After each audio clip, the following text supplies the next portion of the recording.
로마서의 말씀입니다. 로마서 5장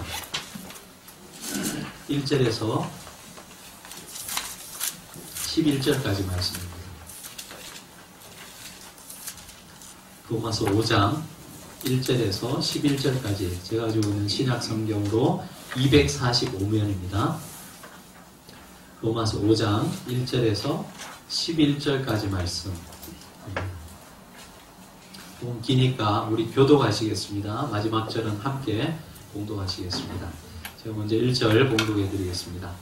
그러므로 우리가 믿음으로 의롭다 하심을 받았으니 우리 주 예수 그리스도로 말미암아 하나님과 화평을 누리자.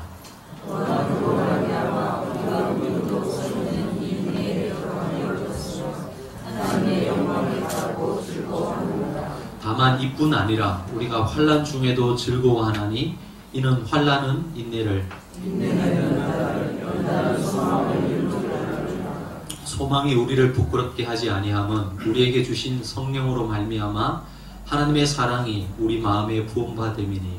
우리가 지금할 때에 기약대로 그리스도께서 경건하지 않은 자를 내어들어 죽으셨도다. 의인을 위하여 죽는 자가 쉽지 않고 선인을 위하여 용감히 죽는 자가 혹 있거니와. 우리가 지금 되었을 때 그리스도께서 우리를 위하여 죽으시고 하나님께서 우리에게 그러면 이제 우리가 그의 피로 말미암아 의롭다 하심을 받았으니 더욱 그로 말미암아 진노하심에서 구원을 받을 것이니. 우리가 원수되었을 때 그의 악을 주시는 것보다 하나님과 화목하게 되었은즉 화목하게 된 자로서는 더욱 이를 사랑하신 것을 말미암아 구원을 받을 것이다. 같이 읽겠습니다. 그뿐 아니라 이제 우리로 화목하게 하신 우리 주 예수 그리스도로 말미암아 하나님 안에서 또한 즐거워하느니라. 아멘. 한 교회를 섬기는 목사로서 목사, 교육자는 부모의 마음을 가질 때가 참 많이 있다고 여러분께 말씀을 드렸습니다. 부모가 자녀에 대해서 가지는 마음이 있죠. 최고의 음식을 해주고 싶고 또 최고의 옷을 입히고 싶고 또 최고의 교육 환경을 제공해주고 싶은 것이 부모의 마음인 듯이 마찬가지로 여러분 이 교회를, 광야의 교회를 섬기는 목사로서 여러분이 이 교회를 통하여서 정말 행복했으면 좋겠다라는 그런 마음을 늘 가지고 있습니다. 비록 우리가 이 교회는 굉장히 작지만은 여러분이 어디를 가더라도 우리 교회를 자랑하고픈 그런 교회로서 어떻게 하면 만들어 갈 수 있을까 이런 고민을 늘 합니다. 그래서 우리 교회가 작은 교회지만 행하는 모든 것들 속에서 다른 교회의 하나의 모델이 되었으면 좋겠습니다. 그런 마음이 있습니다. 다른 교회에서 들으면 참 교만한 그런 말일 수도 있겠지만 우리는 그런 마음을 가지고 있다는 거예요. 이런 작은 교회가 어떻게 하면 정말 하나님의 영광을 드러내고 또 하나님의 살아계심을 증거할 수 있는 그런 교회가 될 수 있을까 이런 고민을 늘 하게 됩니다. 또 목사로서 여러분 숫자에 관심을 갖지 않을 수가 없습니다. 우리 목사님들 중에 나는 전혀 숫자에 관심 없다, 신경 안 쓴다, 아마 이렇게 이야기하면 제가 생각할 때는 좀 거짓말이 아닌가 생각되어집니다. 여러분 신경이 쓰여요. 그게 사실입니다.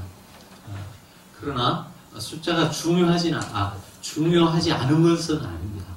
왜냐하면 교회 공동체는 늘 이 복음의 생명력이 나타난다면 저는 그 안에서 이 변화가 있으리라고 생각되어집니다. 그래서 그런 면에서 있어서 숫자가 중요하지만 그러나 그 숫자보다 더 중요한 것은 여러분 우리 한 사람 한 사람이 어떤 모습으로 살아가느냐 하는 것이죠. 많은 사람들이 있지만 여러분 생명이 없다면 마치 죽은 고래와 같습니다. 10m가 넘는 엄청난 크기의 그 고래도 생명이 딱 떠나가면요 물에 그냥 휩쓸리며 살아갈 수밖에 없습니다. 그러나 작은 피라미 한 마리도 그 안에 생명이 있으면 물결을 거슬러 가는 거잖아요. 마찬가지로 저는 우리 교회 숫자도 물론 관심이 있지만 신경이 쓰이지만 더 중요한 것은 여러분 한 분 한 분이 참된 예수의 제자로 여러분의 삶 속에서 그리스도의 생명력을 나타내느냐 그것이 더 중요하게 제게 다가옵니다. 바람 휙 불면 다 도망가는 그런 오합지졸이 아니라 여러분 한 분 한 분이 그리스도의 제자로서 여러분의 삶 속에서 하나님의 영광을 드러내는 그런 참된 제자로서의 삶을 알곡되기를 원하고 있습니다. 여러분 이런 목회자의 마음을 이해해 주시고 여러분 한 분 한 분이 그리스도 안에서 자라가는 일에 저와 여러분의 그 삶을 헌신하고 또 거기에 드릴 수 있는 저희의 삶 되기를 바랍니다. 지하철 경로석에 앉아있는 아가씨가 입구에 보니까 할아버지가 타는 모습을 보면서 눈을 지그시 감았습니다.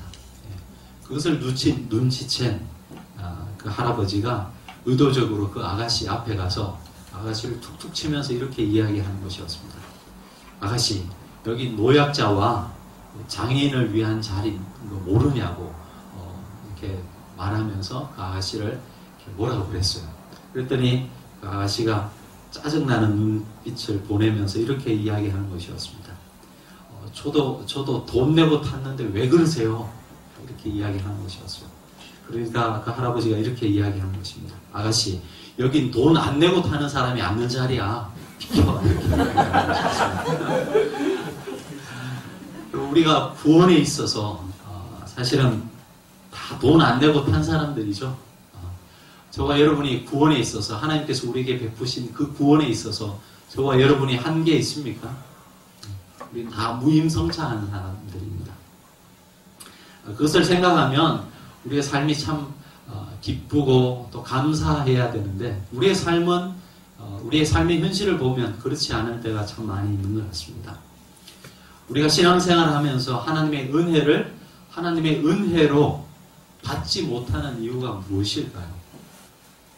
왜 우리가 날마다 하나님의 은혜에 대한 이야기를 하면서도 우리의 마음은 메말라가고 우리의 감정은 점점점 그 은혜로부터 떠나게 되는 것일까요? 많은 이유가 있겠지만 저는 이런 이유가 또 한 가지 이유가 아닌가 생각되었습니다. 우리가 믿는 그 하나님이 얼마나 크신 하나님이신지, 얼마나 위대하신 하나님이신지, 그 하나님이 얼마나 거룩한 분이신지에 대한 인식을 자꾸 잊어버리는 것이죠.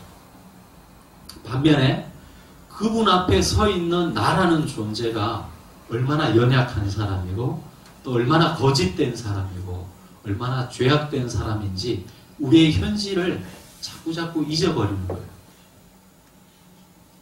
여러분 의사분들이 손을 자주 씻는다 그러잖아요. 그렇죠? 위생을 위해서 씻는 그런 것이겠죠.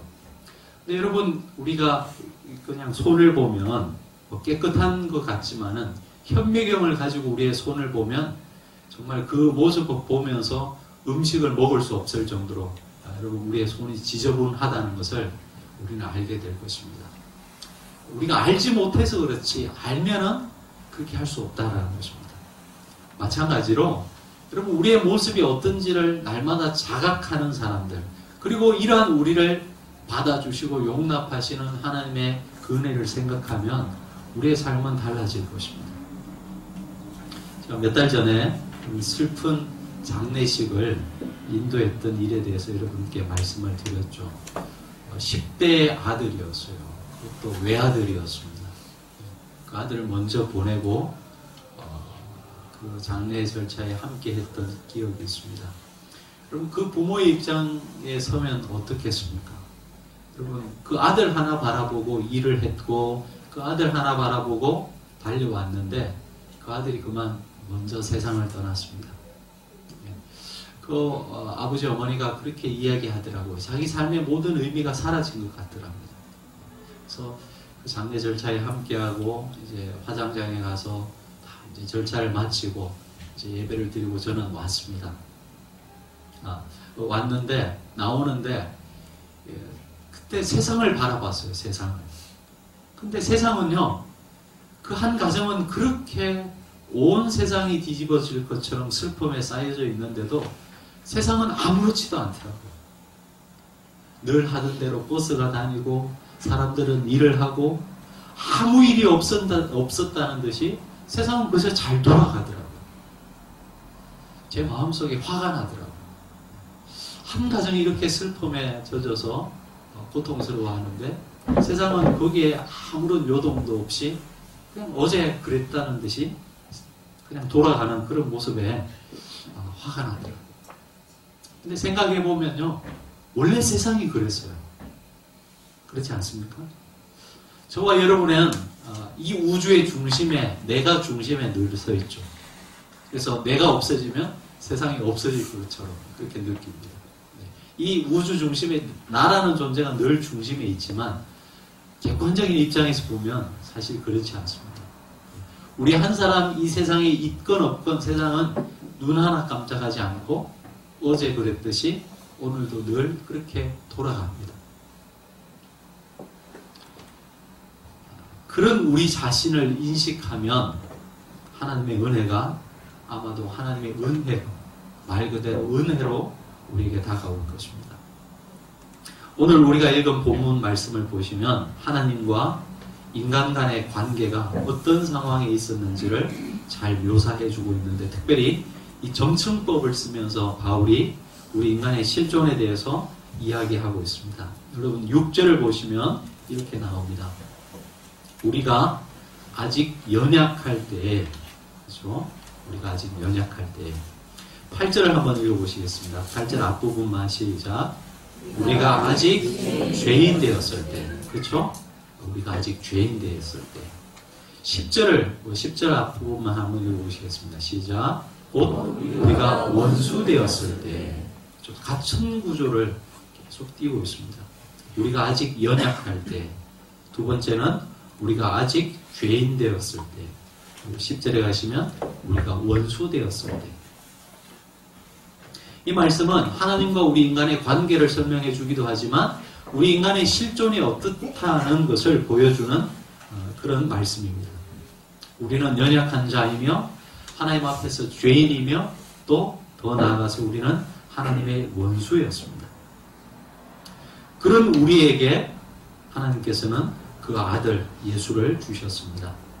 6절을 보시면 우리가 아직 연약할 때의 기약대로 그리스도께서 경건하지 않은 자를 위해 죽으셨도다 말씀하고 있습니다. 8절에 보시면 동일한 말씀이 나옵니다. 우리가 아직 죄인 되었을 때 그리스도께서 우리를 위하여 죽으심으로 하나님께서 우리에 대한 자기의 사랑을 확증하셨느니라. 10절에 보시면 또 동일하게 나옵니다. 곧 우리가 원수 되었을 때 그의 아들의 죽으심으로 말미암아, 그렇죠? 그의 아들의 죽으심으로 말미암아 바로 하나님께서 그 아들 예수님을 우리에게 주셨다라는 것을 말씀하고 있습니다. 장례식에서는 제가 늘 그런 말씀을 드리는데, 여러분 생명을 대체할 수 있는 것은 없죠. 우리가 물건을 쓰다가 물건이 고장나면 그 돈을 버리고 새로운 것을 사면 됩니다. 그러나 생명이라고 하는 것은 그 생명을 대체할 만한 아무것도 존재하지 않습니다. 그런데 그 생명을 우리에게 주셨다라는 것입니다. 그 아들 예수 그리스도를 우리에게 주셨다라는 것은 하나님 자신을 주신 거예요. 여러분 우리가 세상을 살아가면서 우리가 이해 못할 어려움을 당할 때가 많이 있습니다. 그렇죠. 아마 여러분 삶에 있어서도 그런 경우들이 굉장히 많이 있으실 거예요. 하지만 생각해보면 여러분 이 십자가만큼 우리가 이해할 수 없는 사건이 또 있습니까? 이 십자가를 바라보면 이 십자가 안에 우리 인간이 경험하는 모든 모순들이 다 들어가 있습니다. 우리 인간이 겪을 수 있는 모든 불의, 수치, 죄와 죄악, 이 모든 것들이 이 십자가 안에 다 들어가 있습니다. 이 십자가, 예수 그리스도께서 이 십자가에서 당신의 생명을 주셨는데 우리가 언제 이 십자가에, 우리가 어떤 상황에 있을 때 하나님께서 그의 아들 예수님을 십자가에서 우리에게 내어주셨다고요? 바로 연약할 때, 그리고 죄인이었을 때, 급기야 우리가 하나님과 원수되었을 때 우리에게 그 아들을 주셨다 말씀해 주고 있습니다. 한 사람이 천국에 가서 예수님을 만났다고 합니다. 예수님을 만났더니 양손 양발에 못자국이 있었어요. 근데 이분이 희한한 광경을 봤는데 예수님의 가슴에도 못자국이 많이 있는 거예요. 그래서 물었습니다. 예수님, 양손 양발에만 십자가 못을 박힌 줄 알았는데 가슴에도 못이 박혔었습니까? 여쭤봤더니 예수님께서 이렇게 말씀하시는 거였답니다.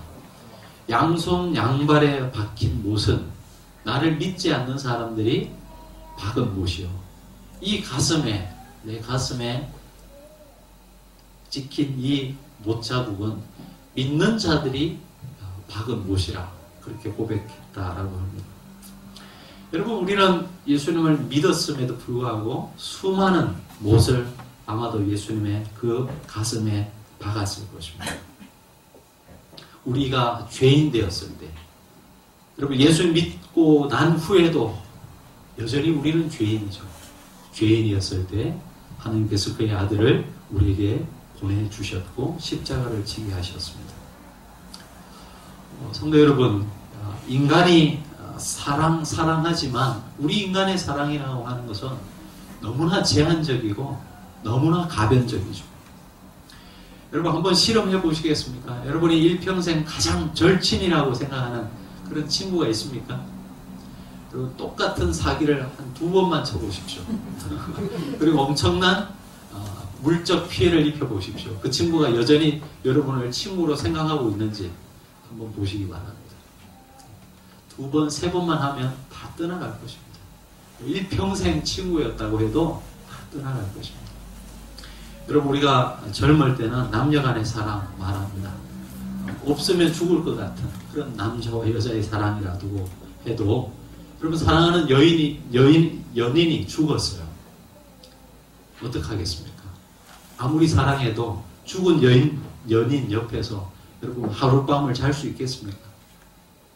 시신 옆에서 끔찍하지 않습니까, 여러분? 어제까지만 해도 없으면 죽고 살 그런 관계였는데 목숨 딱 떠나가면 시신이에요, 이제. 그렇죠? 우리 인간의 관계라는 것이 아무리 사랑 이야기해도 한계를 가진 그런 관계입니다. 그런데 하나님께서 우리가 원수 되었을 때 자기 자신을 우리에게 주셨다라고 말씀하고 있습니다. 이 그리스도의 죽으심으로 우리가 얻게 된 것은 무엇인가요? 우리 8절의 말씀을 같이 한번 읽어보시겠습니다. 우리가 예수 그리스도의 죽음으로 얻게 된 것이 무엇인지를 8절에 말씀하고 있습니다. 같이 한번 읽어보시겠습니다. 시작.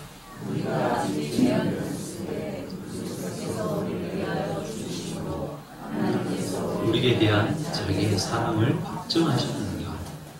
바로 이 그리스도의 십자가 죽음을 통해서 하나님께서 우리를 사랑하시고 계신다는 것을, 그 확증을 우리에게 주셨다라고 말씀하고 있습니다. 그 십자가를 볼 때마다 그래서 우리는 하나님께서 우리를 얼마나 사랑하셨는지를 알게 되는 것이죠.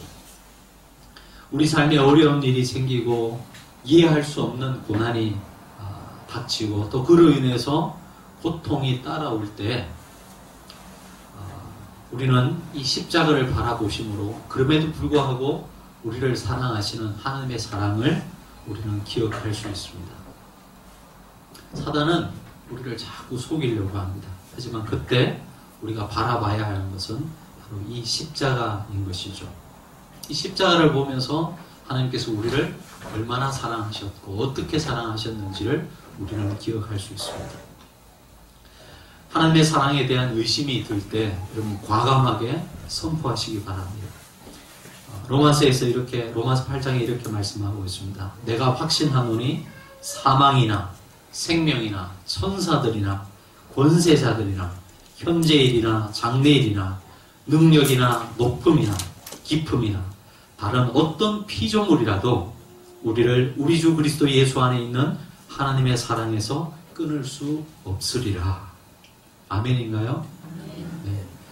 그 십자가를 바라보면서 하나님께서 우리를 사랑하시는 그 증거를 볼 수 있다는 것이죠. 자, 하나님의 사랑을 십자가를 통해서 우리가 바라볼 수 있다는 것, 이것이 하나님께서 이 십자가를 통해서 우리에게 보여주시는 하나의 징표이고, 또 두 번째로 이것이 궁극적인 십자가를 통해서 우리에게 주신 은혜요, 은총인데요. 우리 9절의 말씀을 10절의 말씀을 한번 같이 읽어보시겠습니다. 같이 읽어보시겠습니다. 시작. 원수되었을 때 그의 아들의 죽으심으로 말미암아 하나님과 화목하게 되었은즉 화목하게 된 자로서는 더 그의 살아나심으로 말미암아 구원을 받을 것이니라. 이 구원을 우리에게 주셨다라는 궁극적 얘기를 하면서 그 전에 어떤 이야기를 하냐면 하나님과 우리가 그리스도 때문에 화목하게 되었다라는 거예요. 그렇죠?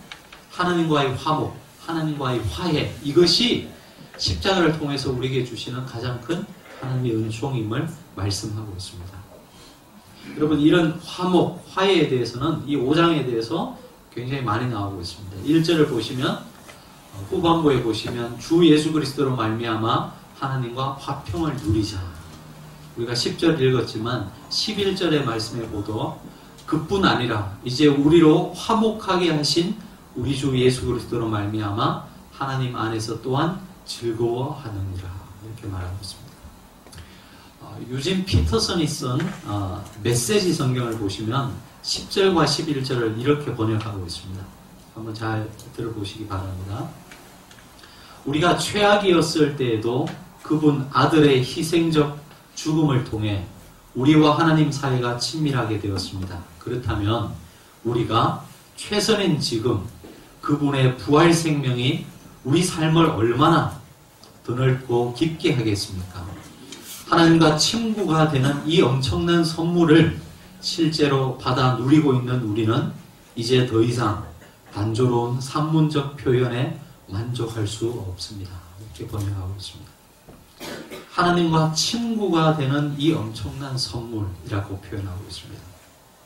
여러분, 하나님과 화해하는 것, 이것이 구원의 한 측면입니다. 다르게 말하면 복음의 한 측면이다라는 것이죠. 여러분, 하나님과 화해했다라는 것이 우리 삶에 있어서 왜 복음이겠습니까? 우리에게 왜 기쁜 소식이겠습니까? 여러분에게 정말 이 사실이 기쁨으로 다가갑니까? 여러분, 살아오시면서 이런 경험들을 다 한두 번씩 하셨을 것입니다. 옆에 있는 사람과 불편한 관계 때문에 힘들었던 그런 기억이 있으세요? 여러분, 직장에서 아니면 더 가까운 가족 속에서 이런 불편함이 있으면 말 그대로 지옥이죠. 그렇지 않습니까? 제가 두 번째 그 파트타임 전도사 사역을 나갔던 곳이 저기 반포에 있는 그 고속터미널 앞에 있는 교회였습니다. 갔는데 그곳은 이제 워낙 비싸잖아요. 그래서 젊은 사람들이 되게 이제 밖으로 빠져나가기 때문에 교회 구조상 이 젊은 사람들이 많지 않은 그런 이제 연령 대비를 가지고 있었는데 제가 소년부를 맡았습니다. 초등학교 5학년, 6학년. 근데 저희 교회는 담임 목사님도 숫자를 굉장히 중요시하셔서 이제 교육자 마치고 이제 회의 시간이 되면 저기 유치부부터 그날 출석을 이제 다 불러야 됩니다. 유치부 몇 명 하는데 물론 그것 때문에 막 큰 스트레스는 주지 않으셨는데 그래도 이제 그런 스트레스가 있죠. 한번 제가 이제 그 담임 목사님한테 한번 찍힌 경험이 있습니다. 왜 찍혔냐 하면 이제 좋은 강사가 와가지고 어린이 사역하는 강사가 와서 자기 선교단체에 사랑을 굉장히 많이 하고 갔어요. 그랬더니 담임 목사님께서 이번 여름 캠프는 저분이 하는 저 캠프에 다 보내자고 그랬던 거예요. 우리가 아이들이 몇 명 되지도 않는데 아이들 한 명 한 명이 다 모래알인 거예요. 몇 명 되지도 않는데 그 아이들이 모래알이다 보니까 그냥 왔다가 예배만 드리고 가는 거죠. 그래서 일단은 우리 안에 멤버십을 좀 키워야 되겠다 싶어서 목사님께 양해를 구하고 우리는 자체적으로 수련을 좀 하겠다라고 했던 겁니다. 그 담임 목사님은 목회를 수십 년 하신 분이거든요. 근데 이제 교육 전도사로 온 전도사가 말에 순종하지 않고 자기 주관대로 한다니까 찍혔지 않겠습니까? 그 다음 주부터 교육자 회의를 하는데요. 노골적으로 막 힘들게 하시더라고요. 굉장히 힘들었습니다. 물론 나중에는 이제 관계가 회복돼가지고 제가 그 교육 전도사 중에서는 처음으로 여러분 단기 선교 여행을 우리 성도들 데리고 갔던 그런 기억이 있거든요. 지금도 이제 그 목사님과 가끔 연락을 하고 지내는데 그때는 굉장히 죽을 맛이었습니다. 이제 교육자 시간이 불안한 거죠. 여러분 그런 기억들이 있으시죠? 그런 불편한 관계들. 여러분 그 불편한 관계를 무한정 누려보세요. 감이 오세요? 그게 하나님과 우리 사이의 관계가 불편할 때 느낄 수밖에 없는 우리 인간의 불행한 실존이에요. 이해가 가시죠? 우리 인간이 경험할 수 있는 최대한의 그 어려움, 고통, 사람과 사람이 가지는 그 불편함의 고통의 정도를 무한정 누렸을 때 우리가 느낄 수 있는 고통이 바로 하나님과의 불편한 관계를 통해서 인간이 경험할 수밖에 없는 고통이라는 것이죠. 그런데 이 불편한 관계를 하나님께서 예수 그리스도의 십자가를 통해서 회복시켜 주셨다는 것입니다. 이것이 우리에게 복음인 것이죠. 여러분, 그래서 우리 인간은 이 하나님과의 관계가 회복되지 않는 한 늘 이 불안한 또 고통스러운 실존을 갖고 살아갈 수밖에 없습니다. 제가 전에 한번 설교 시간에 언급했는데요. 기억하시는지 모르겠습니다. 기억 안 하시면 더 좋겠습니다만은 김정은 목사님 이야기를 한번 해드렸습니다. 그분이 청계천에서 활빈교회, 빈민교회를 이제 개척하고 섬길 때 그 교회 옆에 한 부부가 살았다고 그랬죠. 이 부부가 날마다 밤만 되면 싸우는 거예요. 그 남편이 술을 먹고 와서 부인을 날마다 폭행하는 거죠. 근데 목사님 옆에서 보면 참 신기한 일이 아침만 되면 일어나는 거죠. 이 부인이요, 계란 후라이를 아주 해가지고 정성스럽게 그 상을 차려가지고 아침만 되면 남편을 섬기는 거예요. 야, 밤에 때렸다고 수고했다고 저렇게 아침에 상을 차려주냐, 이런 생각이 들더래요. 근데 그 부인이 하도 불쌍하니까 어느 날 불러가지고 이야기했답니다.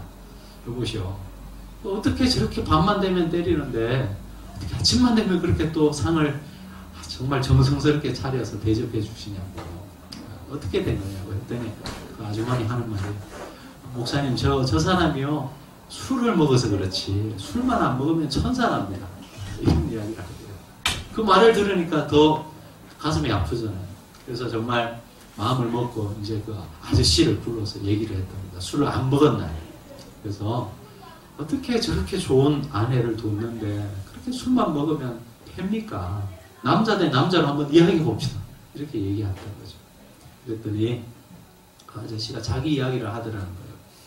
자기는 저기 전라남도의 아주 그 섬마을에서 살았는데 자기 아버지 어머니가 아마 관계가 불편했던가 보죠. 근데 진실은 어떤지 모르겠지만 그 아버지가, 그 어머니가 임신을 했는데 이 아이가 그 아버지 생각할 때는 자기 아들이 아니라고 생각했던 거예요. 어떤 사람 말이 진짜인지는 모르겠지만, 그러니까 이 아들이 태어나자마자 이 아버지가 계속 구박하는 거예요. 이 더러운 피를 가진 놈. 조금 이제 더 크니까 이제는 막 때리기면서 아이를 핍박했던 것이죠. 그러니까 이 아이의 마음에 나는 더러운 피를 가진 생명이라는 그런 자의식이 생겼습니다. 그러면서 이 아이가 크면서 자기 자신에 대한 불완전하고 부정적인 자상을 갖게 된 것입니다. 그래서 커가지고는 자기의 이 더러운 피를 한번 갈아보려고 헌혈을 하기도 하고 피를 바꿔보려고 그런 시도를 했다라는 것이죠. 그게 됩니까? 그런데 그래서 그 이야기를 듣고 목사님이 복음을 전해갑니다. 아저씨, 그 피는 갈아도 그 피밖에 안 됩니다. 그러면서 예수님의 보혈, 그 보혈이 의미하는 것들을 전하기 시작했다. 그러면서 지혜가 생겨가지고 그때 이제 넉마주의를 했는데 이 목사님이 길 가다가 큰 여러분 그 드럼통이 있죠. 도라묵강이라고 드럼통하고 야구방망이를 하나 이제 주워와가지고 그 아저씨한테 주면서 술 먹으면 앞으로 부인 때리지 말고 이 야구방망이 가지고 이 도라묵강 때리라는 거예요. 그때는 정말 그날 저녁에 막 소리가 나더랍니다.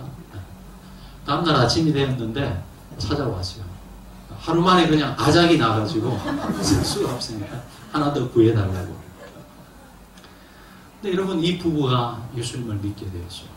교육이 나오기 시작하고 집사가 되고 결국은 그 가정이 회복되는 그런 역사가 일어났다는 것, 여러분에게 말씀을 드렸습니다. 여러분, 하나님께서 우리를 창조하시고 언제든지 우리는 행복하게 하나님을 만날 수 있는 그 에덴을 우리에게 주셨지만 우리의 죄악으로 말미암아 우리 스스로가 하나님을 떠난 존재가 되었습니다. 그러나 이런 존재를 하나님께서 그 아들 예수 그리스도의 피로 회복시켜 주셨죠. 이 하나님과의 관계를 회복한 사람들만이 또 다른 사람들과의 그 관계, 더 나아가서 우리가 살고 있는 이 자연 만물과의 관계조차도, 혹은 내 자신과의 관계조차도 회복될 수 있는 가능성을 가지게 됩니다. 그렇기 때문에 여러분, 살아가면서 불편한 관계 때문에 어려운 분들이 있으십니까? 여러분과 하나님과의 관계가 지금 잘 정립되어 있는지를 먼저 확인하시기 바랍니다. 그 하나님과의 관계를 회복한 사람들에게 하나님께서 오늘 이 놀라운 은혜의 복음을 주신다는 것이죠. 예수님 안에서 우리가 죄인 되었을 때, 우리가 하나님과의 원수 되었을 때 하나님께서 우리에게 당신과의 그 관계를 회복할 수 있는 길을 허락해 주셨습니다. 이것을 누림으로 저와 여러분의 삶에 하나님께서 주시는 이 놀라운 생명의 역사들을 날마다 경험하고 발견하고 누리며 살아가는 저와 여러분의 이 한 주간의 삶이 되기를 주의 이름으로 원합니다. 기도하시겠습니다.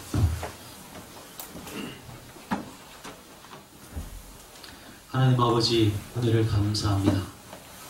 우리가 연약할 때, 아니 우리가 죄인이었을 때, 아니 이제는 하나님의 원수로 하나님의 가슴에 대못을 박으며 살았던 저희들에게 손을 내밀어 주시고 당신의 아들 예수 그리스도를 통해서 새로운 생명의 길, 하나님과의 화목의 길을 허락해 주시니 감사합니다. 우리에게 베푸신 이 은혜가 우리의 삶의 은혜 되게 하여 주옵소서. 날마다 하나님의 사랑을 깨닫게 하시고 우리같이 부족하고 모자란 사람을 용납하신 그 하나님의 사랑과 은혜에 감사하며 감격하며 살아갈 수 있는 저희들의 삶이 될 수 있도록 인도해 주시옵소서. 감사하고 예수님의 이름으로 기도합니다.